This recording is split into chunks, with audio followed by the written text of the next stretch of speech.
राहुल कुमार बनारस के रहने वाले थे। उनके घर में उनकी पत्नी, उनका बेटा और उनकी बहू, उनका 10 वर्ष का पोता हर्ष रहते थे। आज उनके बेटे के कमरे से तेज आवाज़ें आ रही थी। शायद विनोद और परिधि में किसी बात को लेकर बहस हो रही है। राहुल कुमार और उनकी पत्नी ड्राइंग रूम में बैठे विनोद के कमरे से आते शोर को सुनने की कोशिश कर रहे थे, पर उन्हें कुछ समझ नहीं आ रहा था। थोड़ी देर बाद ध्यान से सुनने पर उन्हें परिधि की आवाज़ सुनाई दी, जो विनोद से बोल रही थी कि मैं अब ये सब बर्दाश्त नहीं कर सकती। मैं घर संभालूं, बच्चे को संभालूं या तुम्हारे बूढ़े माँ बाप को संभालूं। मेरी भी अपनी कोई ज़िंदगी है और हमारे पास इतने पैसे भी तो नहीं है कि उनकी देखरेख के लिए नौकर रख सके। तुम उन दोनों को अब वृद्धाश्रम भेज दो। जब तुम्हारा मन हो उनसे मिल लिया करना जाके, और जब उनका मन हो वो यहाँ आ जाया करेंगे मिलने। परिधि की बातें सुनकर किशोर आ जाया करेंगे मिलने। परिधि की बातें सुनकर राहुल कुमार और उनकी पत्नी की आंखों में आंसू बह रहे थे, और राहुल कुमार उन दिनों को याद कर रहे थे जब विनोद बहुत छोटा था। कैसे राहुल कुमार ने मजदूरी करके विनोद की परिवार की खुद की इच्छाओं का गला घोट विनोद की हर ख्वाहिशें पूरी की, अच्छी स्कूल में पढ़ाया। कभी राहुल और उसकी पत्नी अपने घर के खर्चे कम करके विनोद की स्कूल की फी भरते थे। खुद भूखे रहते थे पर विनोद को अच्छे से अच्छा खाना देते थे। हर्ष पर बरसते हुए बोली, हर्ष ये क्या तरीका है बात करने का? अपने पापा से कोई ऐसे बात करता है? हम तुम्हारे लिए अपनी पूरी जिंदगी निछावर कर रहे हैं, तुम्हें अच्छे से अच्छे स्कूल में पढ़ा रहे हैं, तुम्हारी हर ख्वाहिशें पूरी करते हैं, और तुम हमें वृद्धाश्रम भेजने की बात कर रहे हो। हर्ष परिधि के गुस्से से थोड़ा सहम गया था और डरते हुए धीरे से अपने पापा से बोला, पापा क्या दादा दादी जी ने आपको अच्छे स्कूल में नहीं पढ़ाया? क्या उन्होंने आप कोई इच्छा पूरी नहीं की? क्या उन्होंने अपनी जिंदगी आपके लिए नहीं जी?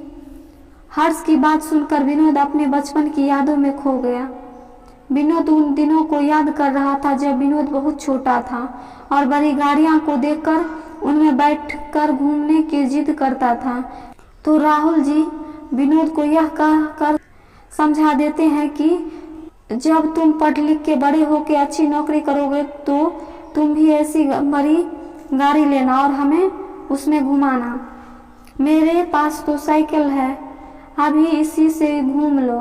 पूरा दिन मजदूरी करने के बाद थकने के बावजूद भी राहुल जी हर रोज शाम को विनोद को साइकिल पर घुमाते हैं। हर त्योहार पर जब विनोद नए कपड़े लेने की जिद करता तो राहुल जी और उनकी पत्नी खुद पुराने कपड़े पहनते पर विनोद को उसकी पसंद के नए कपड़े दिलवाते। यही सारी बातें याद करके विनोद की आंखों से आंसू छलकने लगे। परिधि ने जब विनोद की आंखों से आंसू निकलते देखे तो विनोद से बोली, आप भी क्या बच्चों की बातें सुनकर भावुक हो रहे हो? ये तो नादान है, कुछ भी बोलता है। मैंने जो आपसे कहा है वही कीजिए, जाइए और मम्मी पापा से बात कीजिए। परिधि की बात सुनकर विनोद गुस्से से परिधि पर बरस पड़ा, ये कहते हुए कि हर्ष बच्चा और नादान जरूर है पर ना समझ नहीं। जो बात एक बेटे की माँ होने के बाद तुम्हें समझ नहीं आई वो इस बच्चे को समझ आ गई। अभी हर्ष ने नादानी में हमें दोनों को वृद्धाश्रम भेजने की बात कही तो तुमने उसे अपनी पूरी जिंदगी का हिसाब किताब समझा दिया, बल्कि जितना मेरे मम्मी पापा ने मेरे लिए किया है उसका आधा भी हमने हर्ष के लिए नहीं किया। मेरे पास एक अच्छी नौकरी तो है जिससे हम हर्ष को अच्छे से पढ़ा सके और पर घर का खर्चा भी चला सके। मेरे पापा तो मजदूरी करते थे फिर भी उन्होंने मुझे अच्छे स्कूल और कॉलेज में पढ़ाया और इस काबिल बनाया कि मैं अच्छी नौकरी कर सकूं। उनके लिए कितना मुश्किल रहा होगा सब कुछ संभालना। सोचा है तुमने कभी भी? विनोद की बातें सुनकर परिधि का गुस्सा और बढ़ गया और परिधि गुस्से से झल्लाती हुई बोली, मुझे कुछ नहीं सुनना। किसने क्या किया और क्या नहीं किया, मैंने तुमसे जो कहा है वही करो बस। परिधि की बात सुनकर विनोद बोला, अगर मेरे मम्मी पापा की जगह तुम्हारे मम्मी पापा होते तो क्या तुम उन्हें भी वृद्धाश्रम भेज देती? तो परिधि बोली, मेरे मम्मी पापा ने अपनी जिंदगी में इतना कमाया कि अपना खर्चा उठा सके और अपनी देखरेख के लिए नौकर रख सके। तो विनोद बोला, अगर तुम्हारे मम्मी पापा के पास पैसा है तो मेरे मम्मी पापा के पास उनका बेटा है जो उनका ध्यान रख सकता है। मैं मम्मी पापा को कहीं नहीं भेज जाने दूंगा। तुम्हें जो करना है करो। विनोद और परिधि की लड़ाई बढ़ती देख राहुल जी और उनकी पत्नी ने वृद्धाश्रम जाने का फैसला ले लिया और अपने कमरे से चले गए अपना सामान लेने। राहुल जी और उनकी पत्नी अपना सामान लेकर बाहर आ गए। हर्ष ने उनसे पूछा, दादा दादी जी आप दोनों कहाँ जा रहे हो? राहुल जी बोले, हाँ बेटा। तो हर्ष बोला, मैं भी आप दोनों के साथ चलूँगा। तो राहुल जी बोले, नहीं बेटा तुम अपने मम्मी पापा के साथ रहो, हम जहाँ जा रहे हैं वहाँ तुम हमारे साथ नहीं रह सकते। तो हर्ष बोला, आप कहाँ जा रहे हो? जैसे ही राहुल जी ने कहा वृद्धाश्रम, तभी विनोद आ गया और बोला, नहीं मम्मी पापा आप दोनों कहीं नहीं जाओगे। तो विनोद की मम्मी बोली, नहीं बेटा तू हमें जाने दे, हमारी वजह से अपनी ज़िंदगी खराब मत कर। तो विनोद बोला, मम्मी माँ बाप की जगह से कभी बच्चे की ज़िंदगी खराब नहीं होती बल्कि ज़िंदगी बनती है और आप दोनों कहीं नहीं जाएंगे, यहीं रहेंगे मेरे पास। विनोद परिधि की ओर देखता हुआ बोला, जिसे जाना है वो जा सकता है। विनोद की मम्मी ने विनोद को डांटते हुए कहा, ये तुम क्या कर रहे हो बहू, क्यों जाएगी? ये यहीं रहेगी। तभी परिधि बोली, रहने दीजिए मम्मी जी, और गुस्से से अपने कमरे में चली गई। विनोद अपने ऑफिस चला गया। थोड़ी देर बाद परिधि अपना और हर्ष का सामान लेके आ गई और हर्ष का हाथ पकड़ के बोली, चलो यहाँ से। हर्ष ने जाने से मना किया तो परिधि हर्ष को डांटते हुए बोली, चुपचाप चलो मेरे साथ, बहुत जिद्दी हो गए हो तुम। राहुल जी और उनकी पत्नी परिधि को रोकते हुए और समझाते रहे पर परिधि नहीं रुकी और चली गई। परिधि के जाने के बाद राहुल जी ने विनोद को फोन कर परिधि के जाने की बात बता दी। तो विनोद बोला, आप चिंता मत कीजिए, पापा जाने दीजिए, उससे जब गुस्सा शांत होगा आ जाएगी। इतना बोल के विनोद ने फोन रख दिया। कुछ समय बाद परिधि भी वापस आ गई। परिधि और हर्ष को देखकर राहुल जी और उनकी पत्नी खुश होते हुए बोला, आ गए तुम दोनों। हर्ष भाग के अपने दादा दादी की गोद में चढ़ गया, लेकिन परिधि बहुत उदास थी और कुछ बोल भी नहीं रही थी, बस चुपचाप ड्राइंग रूम में बैठ गई। विनोद की मम्मी ने परिधि का सिर सहलाते हुए पूछा, क्या हुआ बेटा, तुम्हारे मायके में सब ठीक तो है ना? परिधि ने रोते हुए अपना सिर उनकी गोद में रख दिया और बोली, मुझे माफ़ कर दीजिए मम्मी जी, मैंने आपके और पापा जी के लिए कितना बुरा सोचा। विनोद की मम्मी बोली, पर बेटा क्या हुआ, तुम्हारे मम्मी पापा तो ठीक है ना? तभी हर्ष बोला, नाना नानी जी तो घर पर थे ही नहीं। विनोद के मम्मी पापा आश्चर्य से बोले, घर पर नहीं थे तो गए कहाँ? तो परिधि बोली, पता नहीं मम्मी जी, मम्मी पापा कहाँ गए? मेरे भैया भाभी ने सारी प्रॉपर्टी अपने नाम करवा के उन दोनों को घर से निकाल दिया। विनोद की मम्मी बोली, क्यों, तुम्हारे भाई ने ऐसा क्यों किया?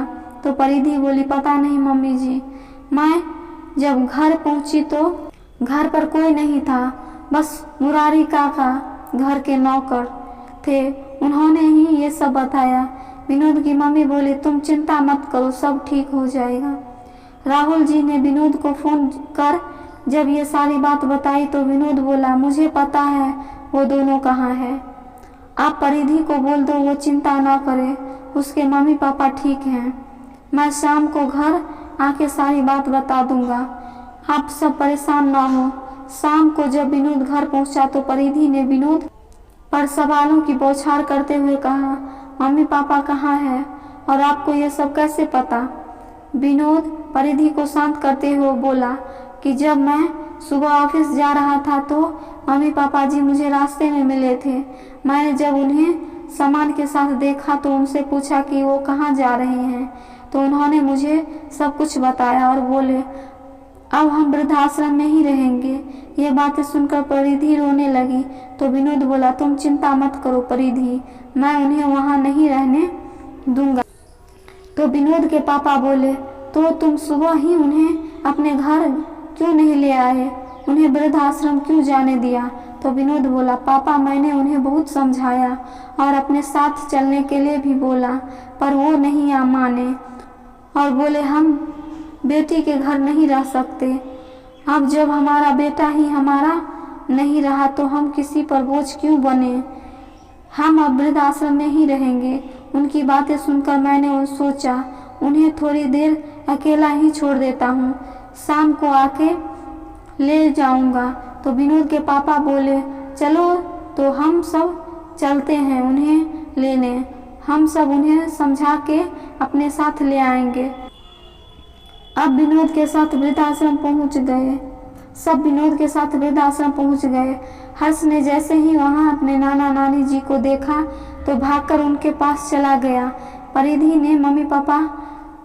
के मम्मी पापा ने जब परिधि के साथ सबको आश्रम में देखा तो आश्चर्य से पूछा, आप सब यहाँ कैसे? तो राहुल जी बोले, आपके साथ जो कुछ भी हुआ हमें सब पता चल गया है, हम आप दोनों को अब यहाँ नहीं रहने देंगे, आप हमारे साथ ही रहेंगे हमारे घर पर, हम सब आपको लेने आए हैं, चलिए। तो परिधि के पापा बोले, ये आप कैसी बात कर रहे हैं राहुल जी, हमारे साथ जो भी हुआ स्वीकार कर लिया है हमने, अब हम यहीं रहेंगे, हम अपनी बेटी के ससुराल कैसे रह सकते हैं? तो राहुल जी बोले, ये किस किताब में लिखा है कि परिधि की शादी के बाद बेटी के माता पिता उसके साथ नहीं रह सकते? जब माता पिता अपने बच्चों और उनकी इसमें परवरिश में कोई भेदभाव नहीं करते तो उनके साथ रहने में क्यों? ऐसा तो कहीं नहीं लिखा है कि बुढ़ापे में माता पिता का सहारा बस बेटा बन सकता है, बेटी नहीं। अगर किसी के बेटा न हो तो क्या उनकी बेटी को ये अधिकार नहीं कि वो अपने माता पिता को अपने साथ रखे? तो परिधि के पापा बोले, हमें यहाँ कोई परेशानी नहीं है और न हमें यहाँ रहना बुरा लग रहा है, यहाँ तो हमारे जैसे कितने लोग हैं। तो विनोद बोला, पापा जी मेरा घर जितना मेरा है उतना परिधि का भी है, और क्या आपको मुझसे कोई रिश्ता नहीं? अब भी आपको ऐसा लगता है कि बेटी के घर नहीं रहना चाहिए तो आप मान लीजिए कि आप अपने बेटे के घर ही जा रहे हैं, दामाद के साथ भी तो बेटे के जैसे रिश्ता होता है ना। तो आज मैं ही आपका बेटा हूँ। विनोद की बातें सुनकर परिधि की मम्मी पापा की आंखों में आंसू आ गए और वो उनके साथ जाने के लिए मान गए और सबके साथ घर चले गए, पर परिधि बिल्कुल गुमसुम थी, कुछ बोल ही नहीं रही थी। जब सब घर पहुंचे तो परिधि की मम्मी ने परिधि से पूछा, क्या हुआ बेटा, तुम इतनी शांत क्यों हो, बोल क्यों नहीं रही हो? अब तो हम तुम्हारे साथ घर आ गए। तो परिधि अपनी मम्मी के गले लगकर रोने लगी और बोली, आप दोनों के साथ जो भी हुआ वो मेरी वजह से हुआ। परिधि की मम्मी ने परिधि का सिर सहलाते हुए आश्चर्य से पूछा, ये तुम क्या बोल रही हो? और परिधि को खुद से अलग करते हुए बोली, क्या हुआ बेटा, साफ साफ बताओ। परिधि ने अपने मम्मी पापा को वो सारी बात बताई जो उसने आज सुबह विनोद से बोली थी अपने सास ससुर के बारे में।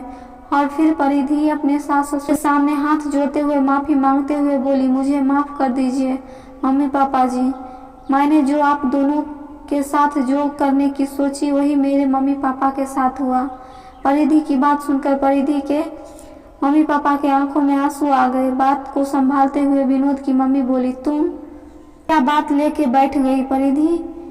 बेटा, घर में ये छोटी छोटी बातें तो होती रहती है, ऐसी बातों को दिल पे नहीं लेते, हम भी सब भूल गए हैं, अब तुम भी भूल जाओ। तभी विनोद बोला, हाँ परिधि, मम्मी ठीक कह रही है। और तुम्हारे मम्मी पापा कितने समय के बाद घर आए हैं और तुम ये सब बातें लेके बैठ गई। अब जाओ, जाके खाना बनाओ, सबको भूख लगी है।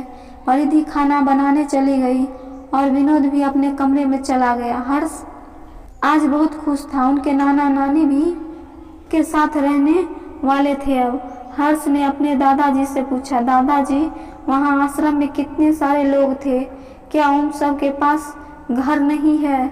क्या उन सब के बच्चे नहीं हैं? सब आश्रम में क्यों रहते हैं? तो हर्ष के दादाजी बोले, बेटा उन सब के पास घर भी है तो उन सब के बच्चे भी हैं, पर वो सब अपने बच्चों पर बोझ बन गए थे तो उन सब के बच्चों ने उन्हें घर से निकाल दिया। जब बच्चे बड़े हो जाते हैं तो माँ बाप बोझ लगने लगते हैं।